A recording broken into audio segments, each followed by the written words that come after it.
Reach for the speed, reach for the whistle, go where the rail may run. Reach for the words, reach for the story, follow the rainbow sun. To a shining time station, where dreams can come true, waiting there for you.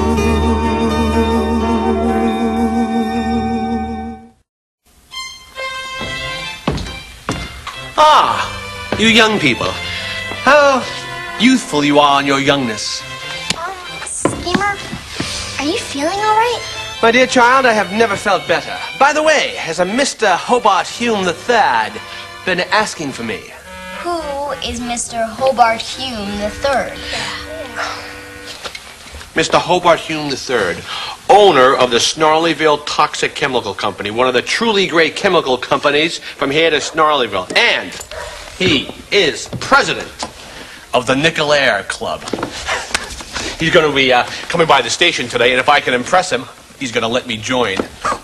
So what's all that stuff for, Schemer? Yeah. Well, these are but a few modest treats for Mr. Hume's elegant snacking enjoyment. Ta-da!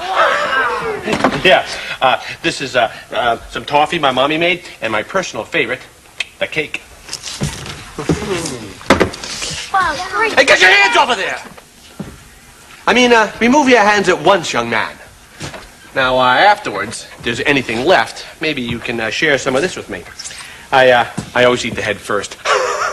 And I'm sure Mr. Hume does, too.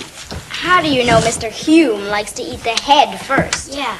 Because Mr. Hume and I are the same kind of people, that's why. Now get out of my way, I gotta practice. Ah, Mr. and Mrs. Hume. Charmed, I'm sure. And by the way, would you care to partake in some of Mama's homemade toffee? What's that? Prefer me to have some first? How ta-ta of you.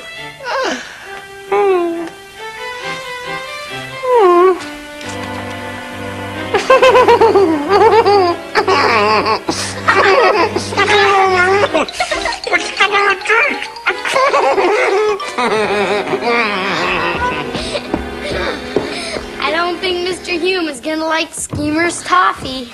But how come Hobart Hume III has to come to check out the station? Yeah. What's that got to do with Schemer being in his club? Maybe Hobart wants to see if he can hold club meetings here. Did I hear someone mention a club? Mr. Conductor, Schemer's going to join the Nickel Air Club. Well, clubs can be fun. I belong to two myself. One is the Messy Club. Once a month, the Messy Club meets and makes a big mess of things. My house, my backyard, you name it. I do that all the time. And I'm not even in a club. But then who has to clean it all up? Who else? The Clean Club. I'm a member of that one, too. They're both very exclusive, which means that not just anybody can join. What do you have to do to become a member? You have to be me. I'm the only member of each one. In fact, I'm off to a meeting of the Messy Club right now. I can't wait to mess things up. I'll tell you how it goes. Oh, I'm late. I hope I don't start without me. Children, I have been to my tailor, picked up my tux, and we are moving uptown. Yeah, if Schemer gets in the Nickel Air Club, we'll go too. Can't you just see this old jukebox in their fancy schmancy lounge? Important people gathering all around with lots of nickels. And Schemer actually showing some class for once. I mean, can you dig it, or can you dig it? Could someone help me, please? Ah, Mr. Hume, I presume? And you are? Yes, I am... Schemer. At your side, in your pocket, and under your thumb. Ah, the candidate. Let me show you around the station, shall I, please? Mm-hmm. Yes, good. Yes, this desk. It's rather amusing, isn't it? Please, heavens. Yes. Ah, miss, would you kindly tell the station manager that I'm here? I am the station manager. I do not wish to speak to this girl. I wish to speak to the station manager himself. Herself. I'm the station manager, Stacy Jones. Very well. Hobart Hume the Third. Jones, yes, I know that name. Well, it's rather common. Yes, my dear, I'm afraid it is. Billy Twofeathers. Oh, really? Translated from the French de plume? No, from the Lakota Sioux. Ah, well, good for you. It takes such courage to be an Indian in today's world. We don't say Indian around Shining Time Station. We say Native American. Oh, yes, and a terrific Native American as well. Schemer, this is all rather tedious. Perhaps you could provide some entertainment. Or perhaps the children could. A song, maybe? Oh, yes, they'd love to. You're kidding, right? Oh, Dan, don't be so juvenile, Dan. So then, old man, old boy, how does old Joe Clark sound? You know that one, don't you? Of course not. Well, whatever you say.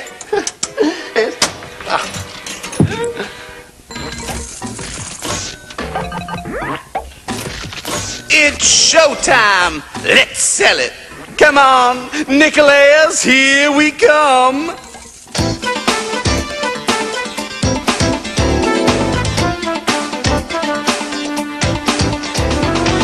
Joe Clark, he had a house 16 stories high. Every story in that house was full of chicken pie. Old Joe Clark, he had a dog as blind as he could be. Chased a red bug round the stove and a raccoon up a tree. Round and round, old Joe Clark, round the other way. Round and round, old Joe Clark, I ain't got long to stay.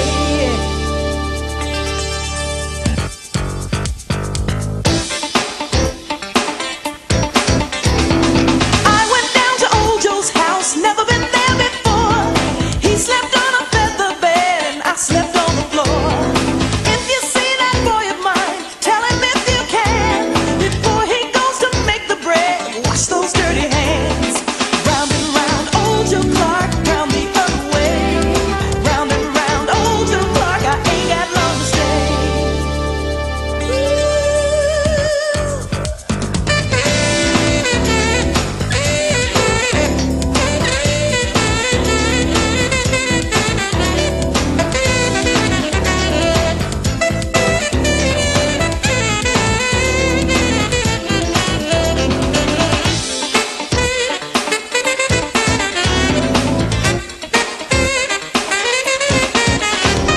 I wish I had a sweetheart, I'd set him on the shelf. And every time he'd smile at me, I'd get up there myself. Round and round, old Joe Clark, round the other way. Round and round, old Joe Clark, I ain't got long to stay. Round and round, old Joe Clark, round the other way. Round and round, old Joe Clark, I ain't got long to stay. Old Joe Clark, yeah, yeah, old Joe Clark.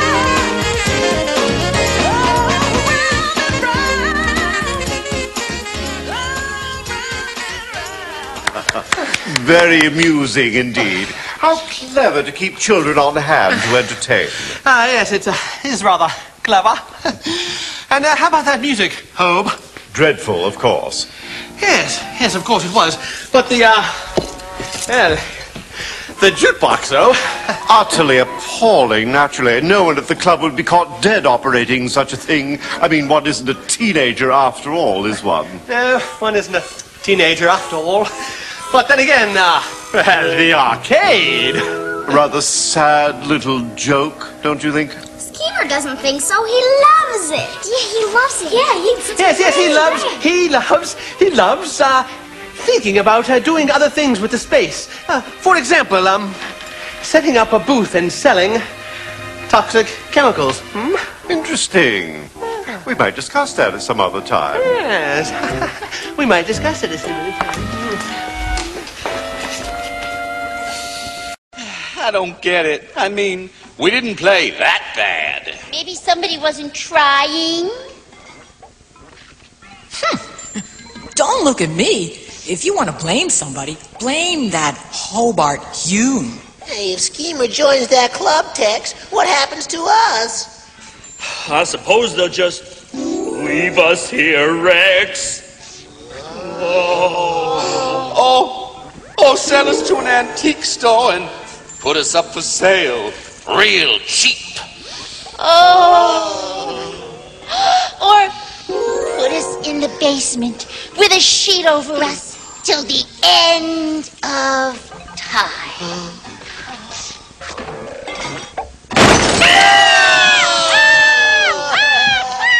Schemer, I've been wondering if you're really one of our kind. Oh, I don't mind that you work for a living. We're much more tolerant of that sort of thing than we used to be. Alas. Well, things were quite different 50 years ago. Isn't that right, sir? They were indeed. You seem to know your history, Miss Jones. I bet you're a treasure trove of folksy railroad lore. Why not entertain us with some railroad stories, Miss Jones? Oh, you don't really want to hear my stories, sir. Indulge me, Stacy. I love to hear tales of working people. Well, I'm quite busy today, sir. And I bet you tell them every bit as well as a man. Perhaps some other time, sir. Maybe we should go and have this meeting in my workshop. Well, that is not fair. I mean, someone has got to make my visit here more bearable. Folk songs, little children, uncooperative women. Really, Schemer, what kind of frightful place is this? Well, You, Billy Twofeathers. How about a demonstration of your people's wonderful culture? A rain dance, a war dance, some medicine man mumble-jumble. Surprise me. Oh, I'd love to surprise you. quite a kidder he is. Yes, how droll. Well, perhaps some other time, Chief. Chief? Yes, Chief. Chief, Chief, big joke, Chief, laughing gas. But he's only joking. He appears to be obnoxious, but he's only joking. And Stacy here, why, certainly she appears to be sarcastic and snippy, but it's a joke. And, take the children, please. But, seriously, though, they appear rude, but they're just joking. It's just a joke. It's all just one big joke. One horrible joke. The whole station is just one joke. And, well, if you don't like it, then don't blame me, because I don't like it either. Neither. Schemer, I've had my doubts about you. Well, haven't we all? But I think you're beginning to show promise. I think you may just be our kind. I'm going to return to the club and discuss this with my colleagues. Then I shall return. Miss Jones, Chief Twofeathers, children, so delightful meeting you. And we're delighted as well. Ta-ta. All right. Oh, is he something or what? Oh, yeah, he's something, all right. I know just what that something is. Class. Total class with a capital K. I tell you, though, I have to take some of the credit, because I certainly knew how to handle that guy. Schemer, why would you ever want to be like him? Your Mr. Hume is the most insulting, arrogant, prejudiced person I have ever met. Miss Jones, that's just his personality. Well, who does he think he is? Doesn't he know we have a busy station to run? He thinks he's better than everyone else. I know. Isn't it great? Oh. Hey, don't worry about it, Jonesy. You're going to get what you want. Which is what? To get into the Nickel Air Club, that's what. Oh. Don't you see, I got the whole thing planned out. Once I'm in, I can get you guys in. Is that clever, or is that clever? Schemer, I don't think you understand what's going on here. Billy, do I look like the type of man who doesn't know what's going on?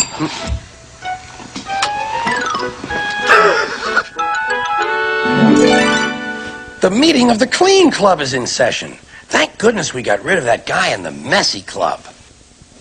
I wish we could join your clubs, Mr. Conductor. Schemers doesn't sound like much fun. Well, Stacy says that Mr. Hume thinks he's better than everyone else. But everybody wants to feel good about themselves, don't they? Yeah. Well, some people feel too good about themselves. The engines on the island of Sodor have the same problem. Take the story of Oliver, the new engine. Well, you can't take it unless I give it to you, right? On a clear day when the sky is blue and there's just enough breeze to blow the clouds away, you can stand on the big hill above the valley and watch Duck and Oliver far below, busily at work on Duck's branch line near the sea. The two engines are very proud of their matching coats of gleaming color. Oliver often talks about the time that Douglas saved him from scrap. If it wasn't for his help, Oliver will say, I might have been caught when I ran away from the scrapyard, and I would never have come to live here on Sir Topham Hatt's railway. The other engines all wanted to know about Oliver's adventures. Amazing, remarked Henry. Oliver, said James, has resource. And sagacity, put in Gordon. What does that mean? Whispered Percy. I think, replied Thomas, it's about being clever and wise. He is, finished Gordon, an example to us all. I'm sorry to say that Oliver became very puffed up in the smoke box. Henry says I'm amazing. He's right. He whistled as he swooshed along the line. One day, Sir Topham Hatt came to see him. You are doing well. Now you must learn how to look after freight cars. Every wise engine knows that you cannot trust freight cars. The other engines warned Oliver, but he took no notice.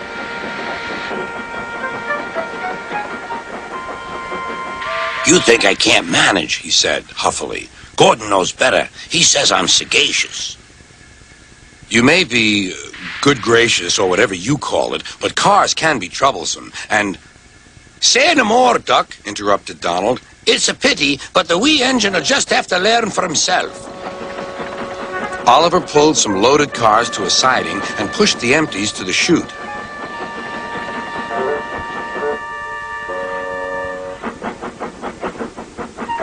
Then he came back to take the loaded cars away. But they were comfortable and didn't want to move. What right is he to poke his funnel in here? We want Duck or Donald. Or Douglas. Look sharp, puffed Oliver. That's not the way to speak, hissed the cars. We'll get even. Oliver heard nothing. The cars moved smoothly at first, then suddenly Oliver felt them push forward. His driver applied the brakes, but they were useless against the surging cars. On, yelled the cars. Oliver fought hard, but still they forced him on and on.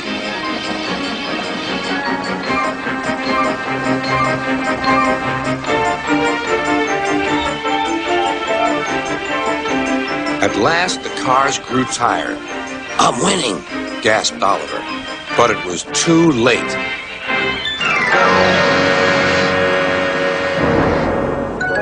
Oliver lay bruised and bemused, bunker down in the turntable well.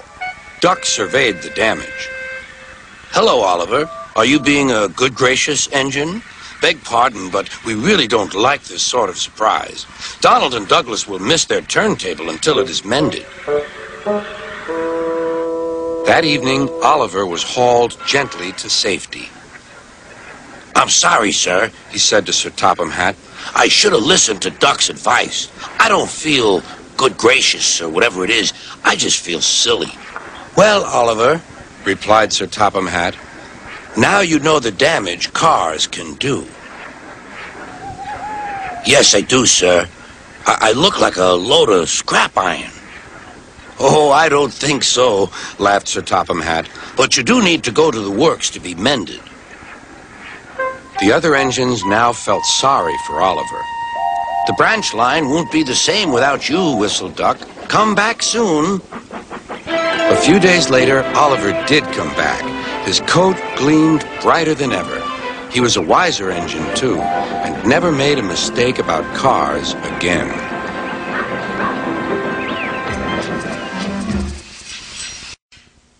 Oliver's sort of like Mr. Hume. I think Mr. Hume is worse than Oliver. At least Oliver learned that he wasn't better than everyone else. Yeah. Oh, schemer! This is the stickiest toffee I've ever stepped in. I don't think I'll stick around.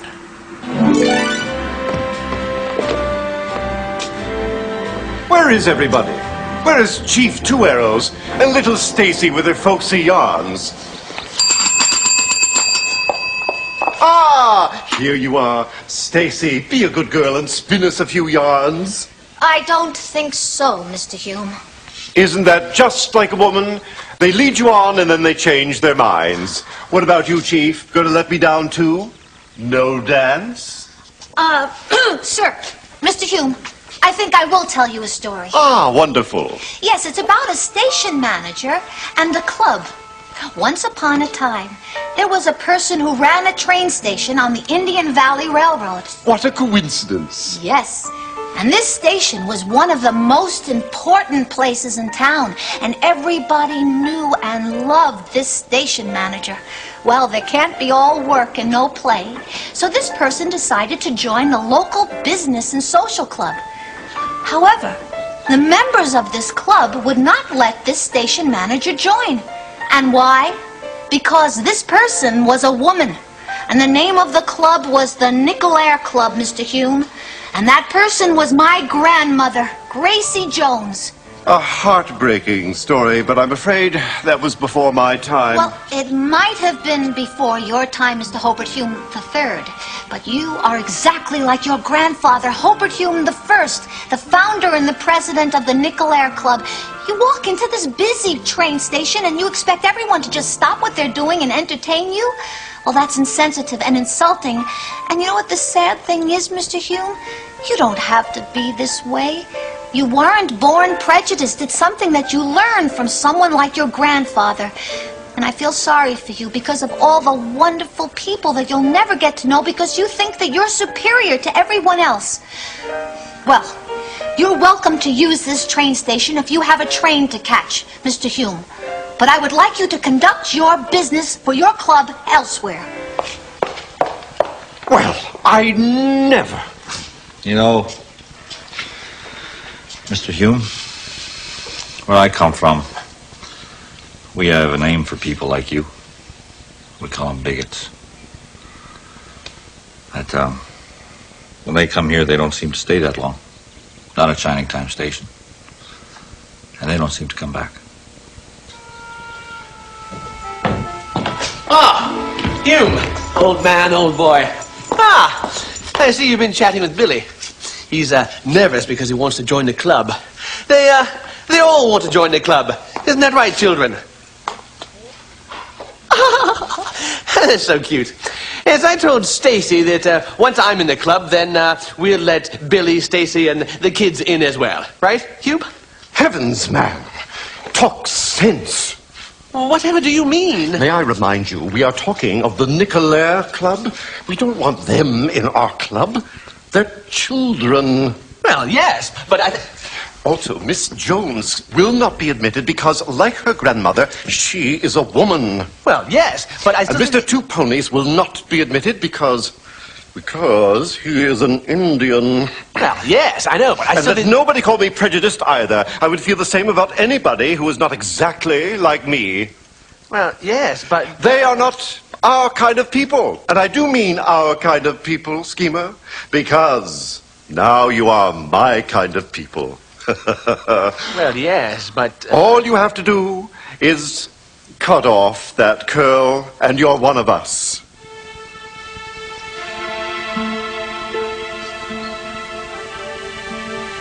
What, are you kidding with me? Cut off my curl? Hey, that's what makes me, me. I'm not cutting off my curl. I'd rather throw away my nickels than cut off my curl. Hey, what kind of a club is this you got there going anyway, huh? If everyone's got to be like you. Doesn't sound like much fun to me. My dear boy, fun has nothing to do with it. The purpose of the Nickel-Air Club is to provide a haven from the rest of the world. We are the dessert, and the rest of the world? Merely leftovers. Ah, yes, that reminds me. Would you care to partake in some of Mama's homemade toffee? Oh, thank you. Don't mind if I do. Sticky. Yes.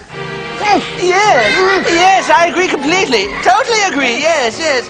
Now, listen here, bud, huh? I don't know what kind of club you're running here, but I don't want to be in your nickel nose in the air club. I mean, if it's not good enough for my friends, then it's not good enough for me. Go. Go.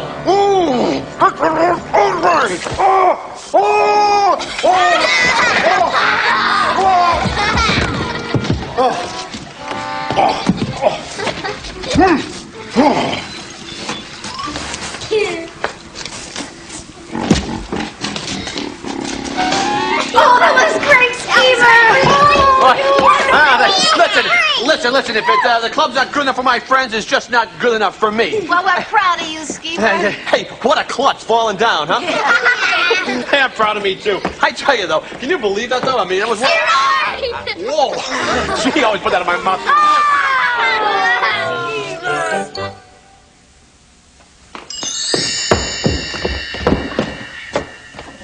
Mr. Conductor, who cleaned up the station? The Clean Club. Who else? Because A, it's our job, and B, I thought Schemer deserved a little help after standing up to Mr. Hume like that.